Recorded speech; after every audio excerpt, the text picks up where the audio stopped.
Happy Halloween to all my fellow viewers and subscribers. Today we shall be doing a Blu-ray and DVD update for October 2023. And so starting off with the Blu-rays, we have the complete first season of The Last of Us, the HBO original, of course based off the video game of the same name, which I very much enjoyed.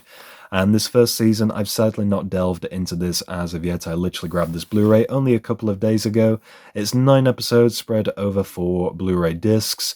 And from what I've seen, whether it be clips online or stuff that friends have sent over, this series looks to be incredible. A very faithful adaptation, with it also having some reimagined elements to it as well to make the TV series stand out. And the stuff that they've managed to add into this to make it more successful, I am very intrigued by. I heard very good things about the third episode, in particular with Nick Offerman, and I was also really intrigued by the clips that I saw of the clickers. They look incredible the way they've been adapted for the TV series in live action. So I have high hopes for this. If I really enjoy the series, I may do a separate video on this on the channel, so let me know if you'd be interested in that going forward. So that is Season 1 of The Last of Us. Next up we have The Exorcist on Blu-ray, which includes 2 discs with the director's cut and the original theatrical cut included. And I've never actually had this in the collection. I really enjoyed the film. I watched this years and years ago, and revisiting the film overall was a very fun experience. It holds up very well, being a horror classic, a great story pairing of a priest dealing with the death of his mother. Meanwhile, a little girl, Reagan, is causing chaos for her family being possessed by the devil. There's a lot of creative moments throughout this film, and I love the dialogue in particular. It holds up with the sort of mystery angle as to kind of a whodunit murder mystery to an extent, which is then blown completely out of proportion by the end. The ending scene is one of my all-time favorite movie endings, a very sudden but very dark and compelling moment for the priest character in particular, who inadvertently becomes the hero figure. And I love the practical effects throughout this film. Some very fun stuff that is maybe not intentionally supposed to be fun, but there's lots to really appreciate about this movie. So that is The Exorcist. Written and directed by Dan Gilroy, we have Nightcrawler, starring Jake Gyllenhaal as Lou Bloom, a sociopath on a mission to make money with no morals. And I found this character to be fascinating. Arguably making the villain our protagonist was a really great choice, where he goes out at night and starts filming crime, people suffering, the gorier the better, and then he sells the footage to local news in order to profit off of others' misfortune. And I love the visuals throughout this film. There's a lot of really great shaky cam, and with most of the film being shot at night, it looks absolutely incredible the way it's done, absolutely phenomenal in terms of the overall creative style that this film chooses to adapt. And I really particularly love how, throughout the story, we are left wondering, how far will this character go? There's a lot to the premise, and it's definitely a film that will leave you on the edge of your seat, and I loved what it brought to the table. Overall, this is a movie that I would highly recommend, so that is Nightcrawler. Next up, we have a Universal monster movie. This is Creature from the Black Lagoon from 1954, which I've had this in the collection for a number of months, and with us approaching Halloween, I thought it'd be a fun watch to have around this time of year, and overall it was a pretty goofy film if I'm being honest, but it's definitely one of the Universal monster classics that I do prefer. My favourite is still The Invisible Man, but this had its moments and its quirks. I really liked the creature design throughout, and I quite enjoyed the male rivalry between the 2 lead characters over whether or not they should either kill or capture this creature. Overall, some really fun stuff, even though it's definitely a product of the time, I would argue, but otherwise, it's worth at least one watch if you're into these kinds of films. So that is The Creature from the Black Lagoon. Funny story about this one, I bought this Blu-ray over eBay, and it was meant to be the original Blair Witch project from the late 90s, and I was sent the sequel instead, Blair Witch from 2016 if I'm not mistaken, which I've never watched this film before, but I was really looking forward to revisiting the original, and I got this instead. And when I messaged the seller, which they clearly advertised their listing as the Blair Witch Project, I asked them, has this been a mistake? Have you sent me this in error? And their responses were very nonchalant and very empty, and so I've opened a case on eBay to see whether or not anything will actually come of this. I thankfully didn't pay too much for this Blu-ray, and if I end up being stuck with this, I may watch it at some point. I've never seen this film. You can let me know in the comments if the Blair Witch sequel is even worth checking out. Otherwise, the red case is kind of cool, I'll give it that much, but yeah, otherwise I don't really have an interest in this, so hopefully I'll be able to score the original film for the collection at some point very soon. A couple of Marvel movies now, first up being Guardians of the Galaxy Volume 3, a very heartfelt sequel, arguably one of the best Marvel films we've had in the past couple of years from the MCU. And this was a very emotionally complex film. I absolutely loved the pro-animal rights messages throughout, as we delve into Rocket Raccoon's past, his tragic backstory, where in the current narrative he sustains a near-fatal wound, but if given treatment, his body, his cybernetics, they won't allow any form of interference with him, and so whether the Guardians either try to treat him or not, he is going to die without a bypass code that only Rocket's creator has. And so the film is spent trying to track down his creator, being the High Evolutionary, arguably one of the most despicable Marvel villains who experiments on animals for fun, playing God just for the sake of it, an absolute bastard of a character. But this was a really solid end to, honestly, the best Marvel trilogy we have had from the MCU. James Gunn has done an impeccable job at adapting these obscure characters, bringing them to the forefront and reinventing them for the big screen. A sequel I was very much looking forward to. This is Spider-Man Across the Spiderverse, which it goes without saying the animation and the art style is beautifully crafted for these movies, and although I didn't really enjoy the story for this one as much as the original, this was a much needed expansion to this incarnation of the Miles Morales Spider-Man, and I am very excited to see where the character will be heading in the upcoming sequel, especially with this being a part 1 of a two-parter.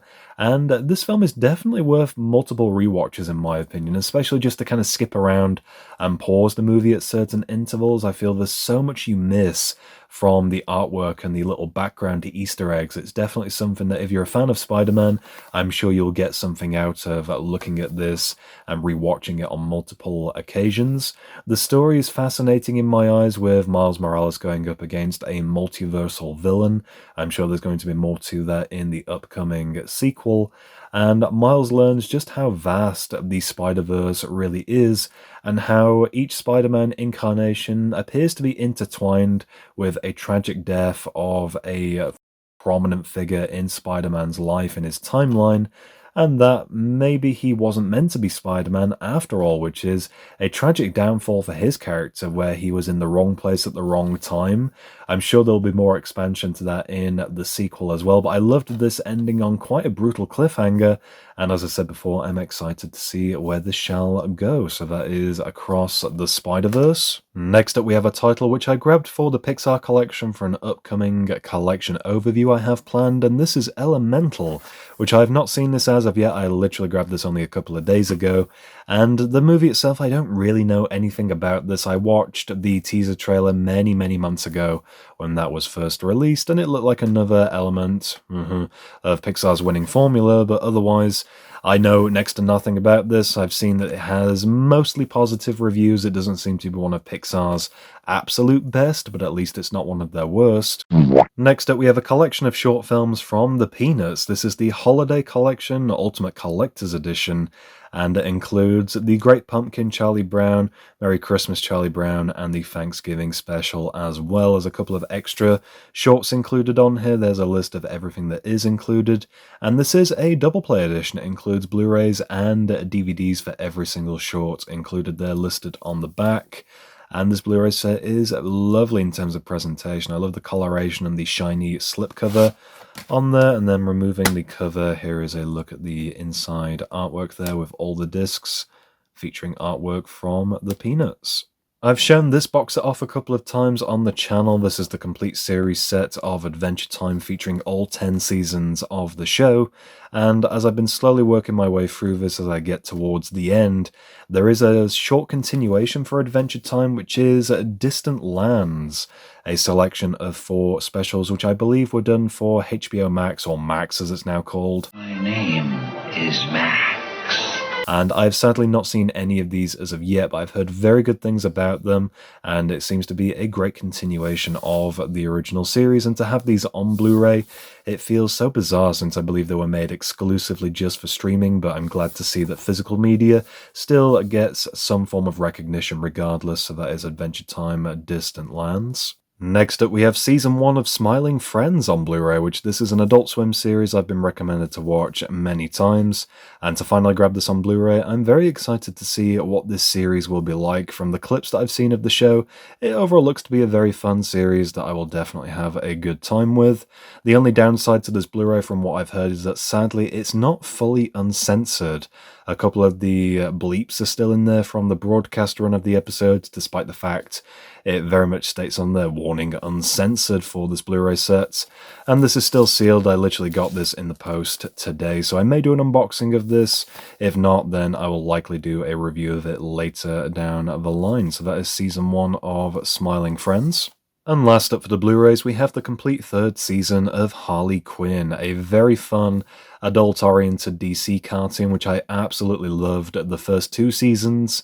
And with the way Season 2 ended, to be honest, I never anticipated there being a third one, but HBO luckily picked this up for a continuation, and I've only seen Episode 1 thus far, and to be honest, I wasn't really all that impressed with Season 3, Episode 1.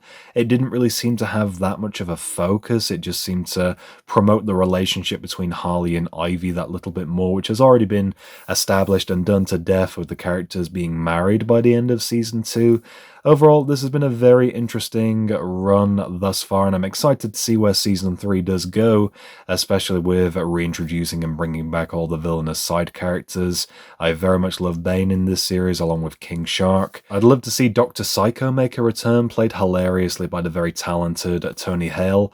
Whether or not he will come back, I have absolutely no idea, but he was a very fun character to have around, especially in Season 2, where he kind of took on a villain arc of his own. So whether or not his story is now concluded, who knows? Fingers crossed he will be in future episodes of the series. So that is Season 3 of Harley Quinn. Let's move on to the DVDs. Beginning with the DVDs, first up we have Demolition, starring Jake Gyllenhaal and Naomi Watts, which this film was surprisingly quite difficult to grab on DVD. I ended up settling for this Region 2 French copy, which was pretty cheap, only £5, whereas the Region 1 US copies were ranging between 10 to 15, which was kind of crazy. The film itself, overall, a lot of fun. I really enjoyed this for what it was, where we follow successful businessman Davies losing his wife in a fatal car accident, where he then begins to question the integrity of everything in his life. And this led to some really beautifully done internal monologue scenes following his path of self-destruction, which unusually led to some very unexpectedly funny moments. Overall, there was a great build-up with the story, letting ourselves into the mind of the main character, where he loses his wife in hospital, and when trying to grab a snack from the vending machine, unfortunately, he isn't able to get the snack, and so he then starts writing letters of complaint to the vending machine company, which are picked up by the character Karen, which leads to an unexpected romance where things get maybe a little bit too personal between the two characters, and an on-again, off-again kind of situation. A really bizarre premise, and the setup was fantastic, but it led to, sadly, a very mediocre ending. But the film itself was very memorable and definitely worth the one watch. Next up, we have a film that I've had in the collection for a little while, just never got around to watching it until recently, and that is Philadelphia. A powerful courtroom drama, very dialogue heavy, but overall an incredibly engaging experience where we follow lawyer Andrew Beckett, played by Tom Hanks, who is wrongly fired from his law firm, told it was for incompetence, when really it's because he has AIDS. And fighting his case is Joe Miller, played by Denzel Washington, and I loved his character in particular, the journey that he goes on, beginning as full of prejudice against the homosexual community, but still willing to fight for what is lawfully correct, and learning to humanize gay people through his experience with Andrew. I really enjoyed a lot of the aspects of the character building throughout this, along with the spectacular directing style from Jonathan Demme. Some really great pacing throughout, and a very sad but overall overall, incredibly enjoyable film, a very thought-provoking experience, and something that I would highly recommend for sure. So that is Philadelphia. Next up, we have a film that I was very much looking forward to, but sadly found to be a huge disappointment, and that is Clerks 3, the latest offering from Kevin Smith's View Askew movie series, which I've seen the majority of these movies now. I may do a collection video going over all of his filmography, ranking them from best to worst, so if you'd be interested in that, then let me know in the comments. With Clerks 3, I understand this was meant to be a very personalized movie from Kevin Smith, retelling his experience with having a heart attack and luckily surviving, and he applies that to the character of Randall, played by Jeff Anderson, who goes through the same kind of motion, and when coming out of the heart attack, he has the idea of making a movie about his life with Dante at the Quick Stop supermarket.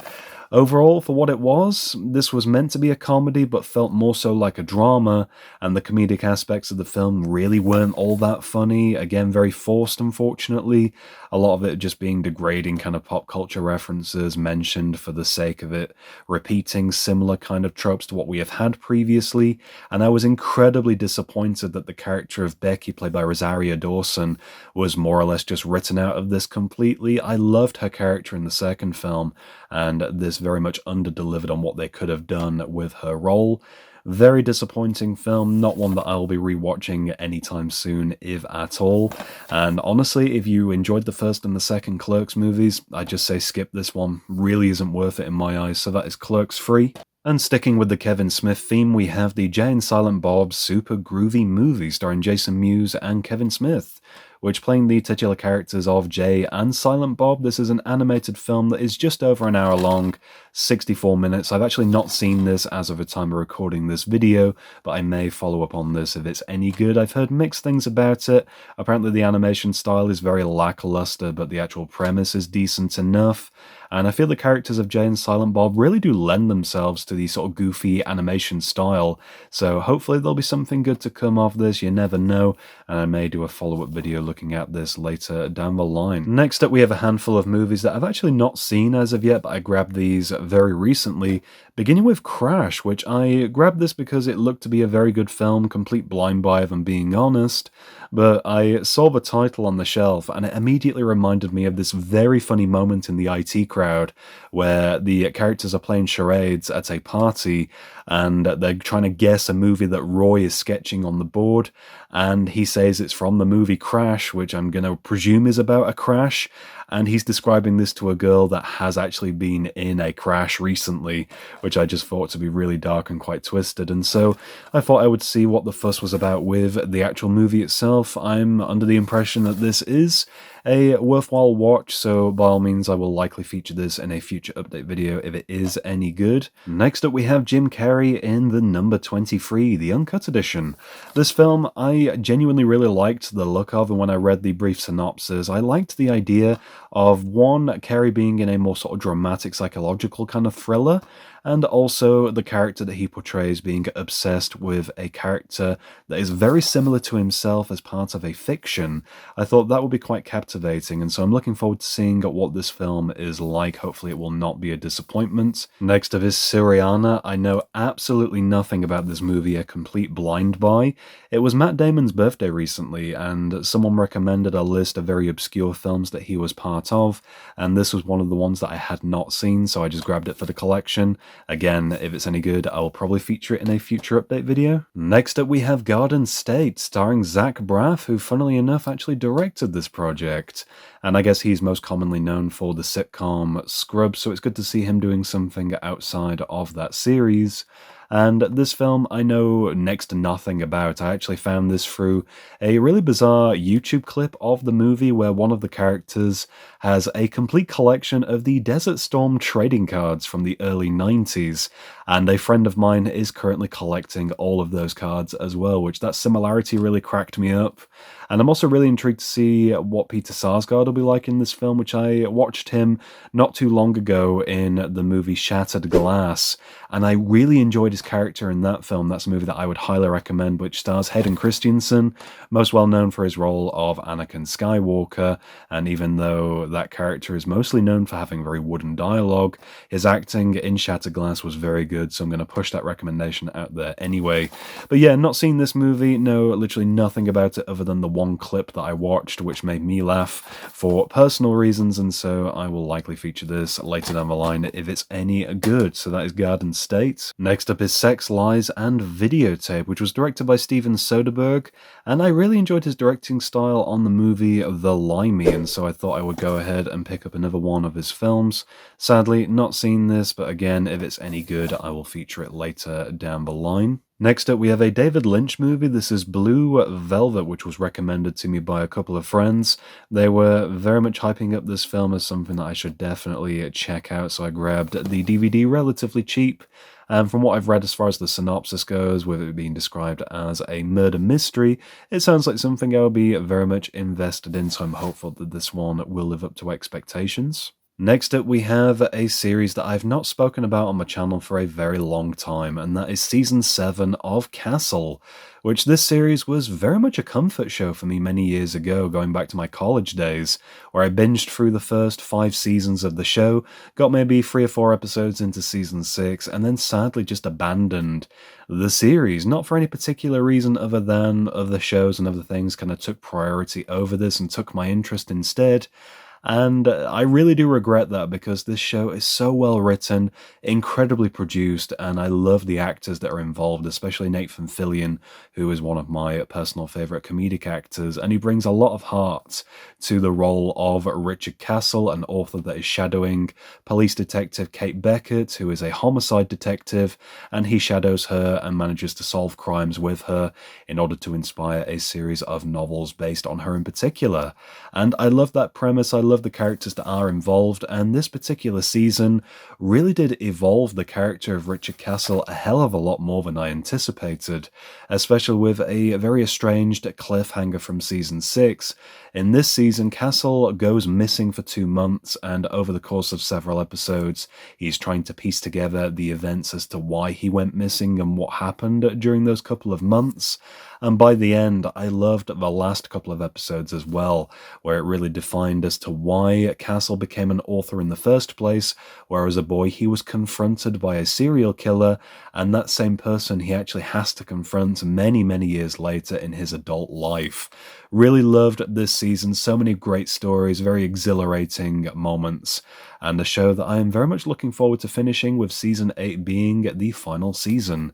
So if you've not checked out Castle, definitely a show that I would recommend. So that is season 7 of Castle. Another show that I was really enjoying binging through, and of late just kind of had to claw myself back into watching it, that is King of the Hill, which I finished season 11 as of late, and this was a very funny, albeit very short season of the show, which had some very memorable episodes, such as Hank getting addicted to a custom video game, Grand Theft Arlen, which was literally him as a propane salesman going through sort of a GTA-style gameplay and getting addicted to that sort of thing, which is very against his usual personality.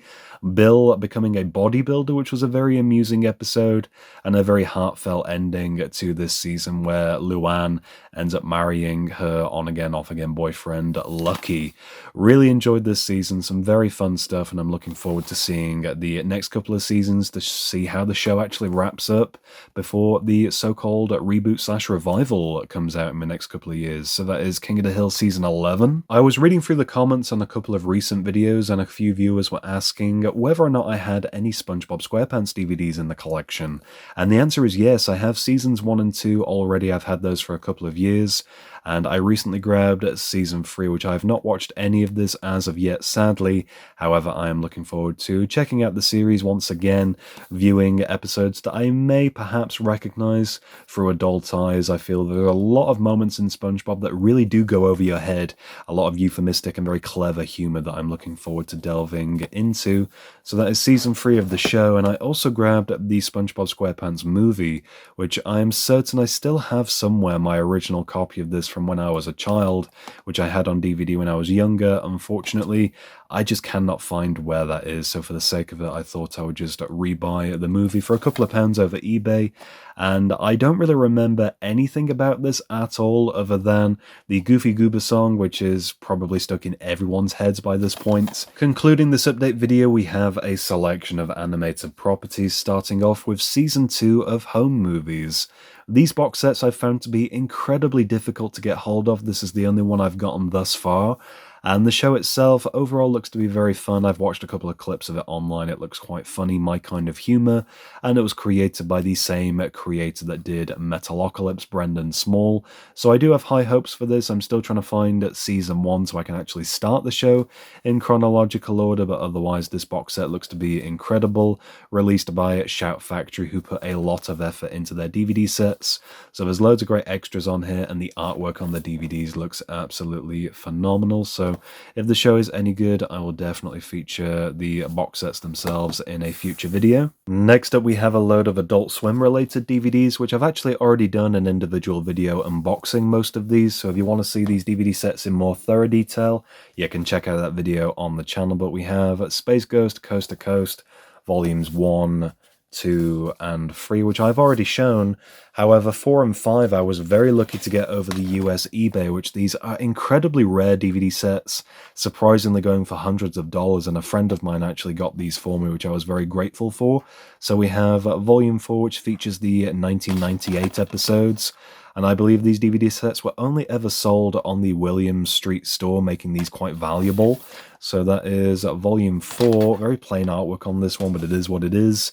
And then Volume 5, which is referred to as From the Kentucky Nightmare, which this DVD set features, I believe, an episode with Tom York from Radiohead being interviewed, which I'm intrigued to check that out, being a huge fan of Radiohead. A spin-off show from Space Ghost Coast to Coast being The Brack Show Volume 1. Sadly wasn't able to get Volume 2 from the same seller who was actually selling Volume 2. I sadly got outbid over eBay, but as of late I've actually picked up Volume 2. I'm just waiting for it to arrive in the post, so that will complete my collection of both volumes of that show. We have the complete series of Mission Hill, which I've heard very good things about. Likewise with The Oblongs, which is meant to be quite a dark, twisted comedy series. And then to round off this video, we have the entirety of Squidbillies released onto DVD. So there's Volume 1, 2, love the artwork on that one in particular. Volume 3, where the DVD sets went from cardboard box sets into DVD cases.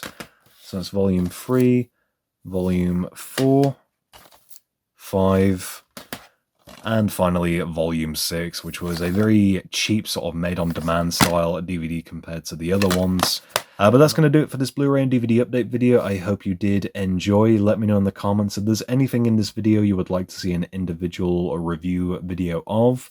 By all means, if you have any thoughts on the titles that I have shown, let me know them in the comments. As always, I love hearing your feedback, thoughts, and opinions.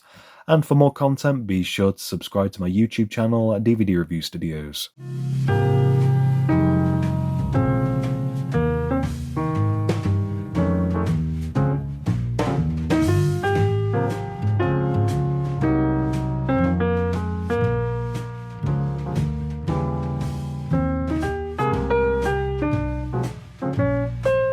Are you threatening me?